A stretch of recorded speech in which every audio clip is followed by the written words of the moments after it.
Hello everyone, welcome to my political journalism news channel. The story for today is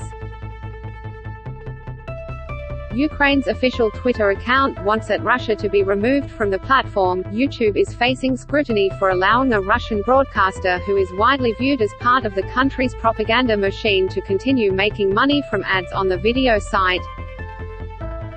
And TikTok, a service that didn't even exist during the 2014 crisis in Ukraine over Russia's annexation of Crimea, is now offering an unprecedented close-up of the front lines through videos, some authentic, others not.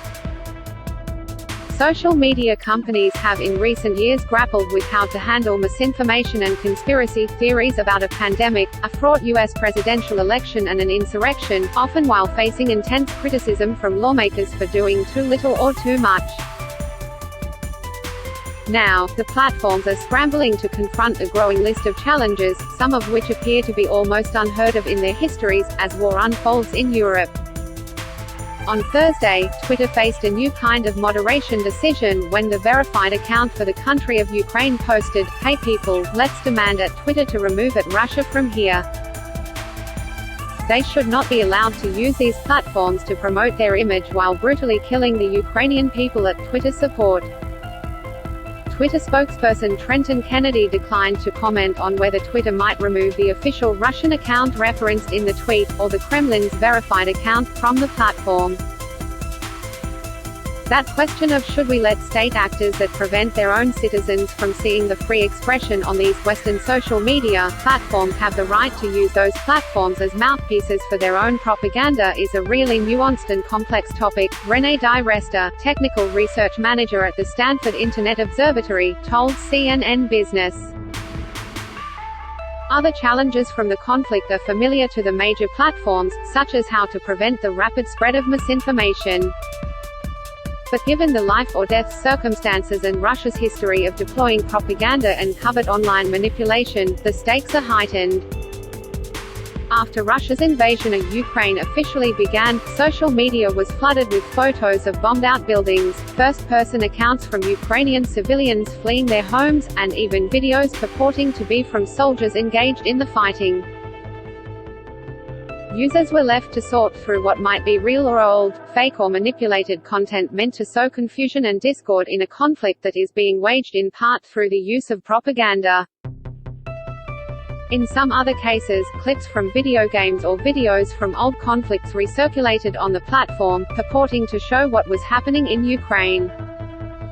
The social media companies should be making sure there's no overt manipulation on their platforms, and then trying to surface accurate information, particularly within trends, to help the public understand what's going on, DiResta said.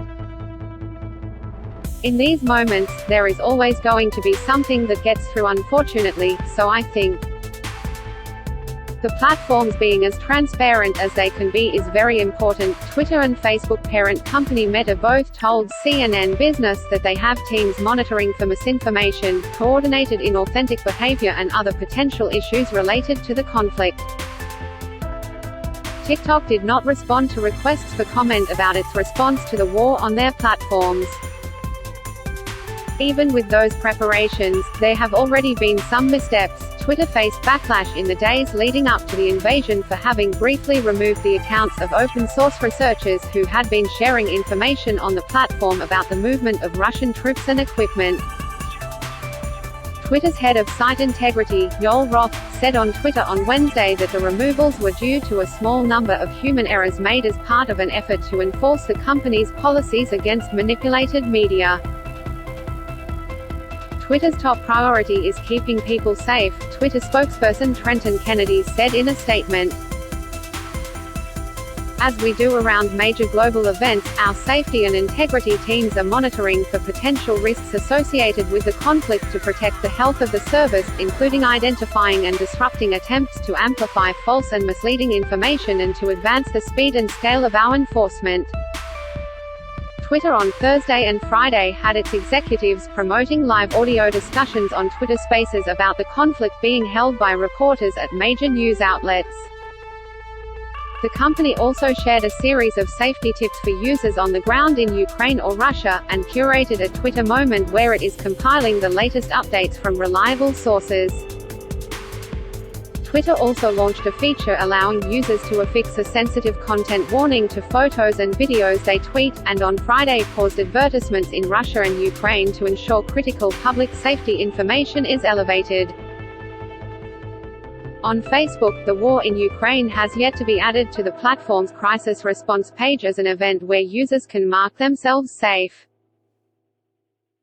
But the company did spin up a new feature that allows users in Ukraine to lock their profiles for an extra layer of privacy and security protection. On Instagram, the platform is showing users in the country alerts on how to protect their accounts. We have established a special operations center to respond to activity across our platform in real time, Meta spokesperson Danny Lever told CNN Business on Thursday. It is staffed by experts from across the company, including native speakers, to allow us to closely monitor the situation so we can remove content that violates our community standards faster, Ms. Lever said. On YouTube, videos from Russian state-funded television network RT continued to run advertisements as of Friday morning. That means the media company, whose American arm was forced by the U.S. Justice Department in 2017 to register as a foreign agent, and that intelligence researchers have said conducts strategic messaging for the Russian government, continues to be able to monetize its presence on the video-sharing platform. YouTube labels RT's videos with a disclaimer that it is funded by the Russian government. YouTube spokesperson Ivy Choi declined to comment about RT directly, but said Google is evaluating what new U.S. sanctions and export controls may mean for YouTube and its other platforms. Google Europe said on Twitter it was enhancing security controls for users in Ukraine, and that its Intel teams were working to address disinformation campaigns, hacking and financially motivated abuse.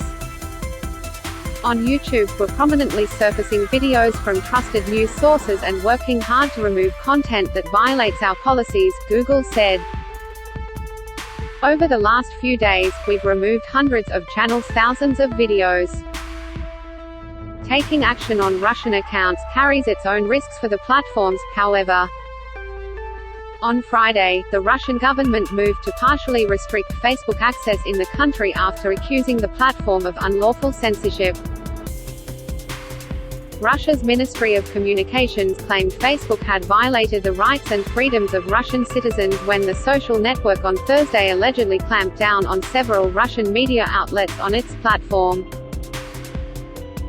In response to the allegations, Meta Global Affairs President Nick Clegg said Russia had ordered the company to stop the independent fact-checking and labeling of 4 Russian outlets.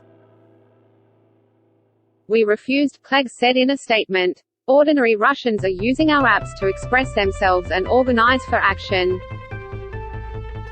That is all for today news. Thank you for watching to my channel. Please be sure to leave your comment and subscribe below for more news updates.